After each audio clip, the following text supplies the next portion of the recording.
काश हम सोए रहते और पैसों की बरसात होती। काश हम हाथ में पॉपकॉर्न लेकर टीवी के सामने बैठे रहते और हमारा बॉडी बन जाता। काश हम केवल एग्जाम के दिन पढ़ते और टॉप कर जाते। यदि आप भी ऐसा ही सोचते हैं तो यह वीडियो आपके काम की बिल्कुल नहीं है। इसे आप स्किप कर सकते हैं, परंतु यदि आप मेहनती हैं और सफलता को पाना चाहते हैं तो यह वीडियो आपकी थोड़ी मदद कर सकती है। नमस्कार दोस्तों, मेरा नाम गणेश कुमार है और आज की वीडियो की शुरुआत मैं एक छोटी सी स्टोरी से करना चाहता हूँ। मुझे नहीं पता इस स्टोरी को किसने लिखा है, परंतु जिसने भी लिखा है मैं उन्हें कोटि कोटि धन्यवाद देता हूँ। तो कहानी कुछ यूँ है। एक राजा था, उसे बाज का पक्षी बहुत प्रिय था। एक बार उसने जंगल में 2 बाज के बच्चे देखे। उन्हें वो बाज के बच्चे बेहद पसंद आए तो अपने सेवकों को कहकर उन दोनों बाज के पक्षियों को राजा ने अपने राजमहल के बगीचे में रखवाया। बहुत ही अच्छे बाज प्रशिक्षकों से उनका देखभाल कराया जाने लगा। कुछ दिन बाद राजा ने देखा कि एक बाज का पक्षी तो हवा में काफ़ी ऊंचाई पर उड़ रहा था, परंतु दूसरा बाज का बच्चा केवल कुछ ऊंचाई पर जाता और नीचे आकर एक छोटी पेड़ की डाली पर बैठ जाता। यह देखकर राजा को बड़ा दुख हुआ। उसने अपने राज्य में ढिंढोरा पिटवाया कि जो भी इस बाज के दूसरे बच्चे को हवा में ऊंचाइयों तक उड़ा देगा उसे इनाम मिलेगा। बहुत से बाज प्रशिक्षक आए, परंतु रिजल्ट वही का वही। पहला बाज तो हवा में काफ़ी ऊंचाई तक उड़ता था, परंतु बाज का दूसरा बच्चा थोड़ी ऊंचाई पर उड़ता फिर आकर उसी छोटी पेड़ वाली डाली पर बैठ जाता था। एक दिन एक किसान ने जब इस बात को सुना तो वह राजा के पास गया और बोला, महाराज, मैं इस बाज के बच्चों को ऊंचाई तक उड़ा दूंगा। राजा बोला, ठीक है, यदि ऐसा हुआ तो तुम्हें मुँह मांगा इनाम मिलेगा। तो किसान ने कहा, ठीक है, मैं प्रयास करता हूँ।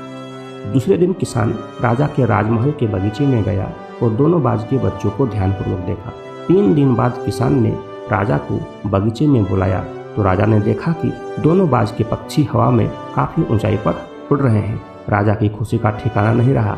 आश्चर्यचकित होकर उसने किसान से पूछा कि तुमने यह सब कैसे किया? तो पता है किसान ने क्या कहा? किसान ने कहा कि महाराज, मैं तो एक साधारण सा किसान हूँ। मैंने देखा कि बाज का दूसरा बच्चा बार बार छोटे पेड़ वाली डाली पर बैठ जाता है, तो मैंने उस पेड़ को ही काट डाला। अब बाज को बैठने के लिए डाली ही नहीं थी, उसके पास उड़ने के अलावा दूसरा कोई ऑप्शन ही नहीं बचा था।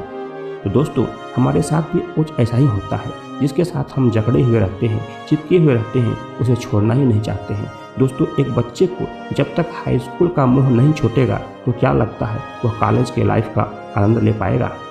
कुछ पाने के लिए कुछ तो छोड़ना ही पड़ेगा। हम सब भी बाज हैं। हम सब का जन्म भी आसमान में ऊंचाई पर उड़ने के लिए हुआ है, परंतु हम भी उस बाज के बच्चे की तरह एक छोटे पेड़ वाली डाली पर लटके रहते हैं। दोस्तों, जब तक हम उस छोटे पेड़ वाली डाली को नहीं छोड़ेंगे तब तक हम भला आसमान में कैसे उड़ सकते हैं? कुछ पाने के लिए तो कुछ छोड़ना ही पड़ता है। यदि आपको सक्सेसफुल बनना है तो आपको अपने कंफर्ट जोन से बाहर निकलना ही पड़ेगा। चाहे आप स्टूडेंट हो, जॉब करने वाले प्रोफेशनल हो, हाउसवाइफ हो या अभी तक बेरोजगार है, आप जहाँ भी आज हैं वह आपके पिछले मेहनत और प्रयास का रिजल्ट है। और यदि आप इससे बेहतर कुछ चाहते हैं तो आपको अपने कंफर्ट जोन से बाहर निकलना ही होगा। आप कहेंगे यह कंफर्ट जोन क्या है? तो देखिए, हमारे और आपके साथ होता यह है कि हम जो भी काम करते हैं उसमें एक ऐसी आदत बन जाती है कि हम उसमें जकड़े रहते हैं। लगता है कि सब कुछ ठीक ठाक तो चल रहा है, एक अन्य मुसीबत को गले क्यों लगा ले। यही हमारा कंफर्ट जोन है, इसी से हमें बाहर निकलना है। याद रखें, कुछ एक्स्ट्रा पाना है तो कुछ एक्स्ट्रा करना ही होगा। संस्कृत में एक श्लोक है, उद्यमेन ही सिद्ध्यन्ति कार्याणि न मनोरथे न ही सुप्तस्य सिंहस्य प्रविशन्ति मुखे मृगा। इसका अर्थ हुआ कि उद्यम से ही हमारे कार्य सिद्ध होते हैं, ना कि केवल मनोरथ से। केवल सोचने भर से कुछ नहीं होता है, केवल चाहने भर से हमारे कार्य नहीं होते हैं। हमारे कार्य होते हैं हमारे मेहनत से, परिश्रम से। जिस प्रकार से सोए हुए शेर के मुख में हिरण प्रवेश नहीं करती है, बल्कि शेर को अपनी गुफा से निकलकर शिकार करना पड़ता है, मेहनत करना पड़ता है, परिश्रम करना पड़ता है, तब उसके मुख में से हिरण का प्रवेश होता है और उसे भोजन मिलता है। इसी तरह से हमें भी सफलता प्राप्त करना है तो परिश्रम करना पड़ेगा, मेहनत करना ही पड़ेगा। यदि हम घर बैठे रहें तो सफलता स्वयं हमारे दरवाजे पर आकर कॉल बेल नहीं बजाएगी। फुटबॉल में गोल करना है तो फुटबॉल के मैदान में जाना ही पड़ेगा। तैरना सीखना है तो आप दुनिया के तमाम स्विमिंग बुक पढ़ लें, वीडियो देख लें, क्या पानी में गए बिना तैरना सीख सकते हैं? तैरने के लिए आपको पानी में उतरना ही पड़ेगा। बस इसी के साथ मैं अपनी वीडियो को समाप्त कर रहा हूँ कि सोचने से कहाँ मिलते हैं तमन्नाओं के शहर, सोचने से कहाँ मिलते हैं तमन्नाओं के शहर, चलना भी जरूरी है मंजिल को पाने के लिए। धन्यवाद दोस्तों। आज का वीडियो कैसा लगा अपने विचार मुझे कमेंट करके जरूर बताएं। मिलते हैं अगले वीडियो में, तब तक के लिए जय हिंद, जय भारत, वंदे मातरम।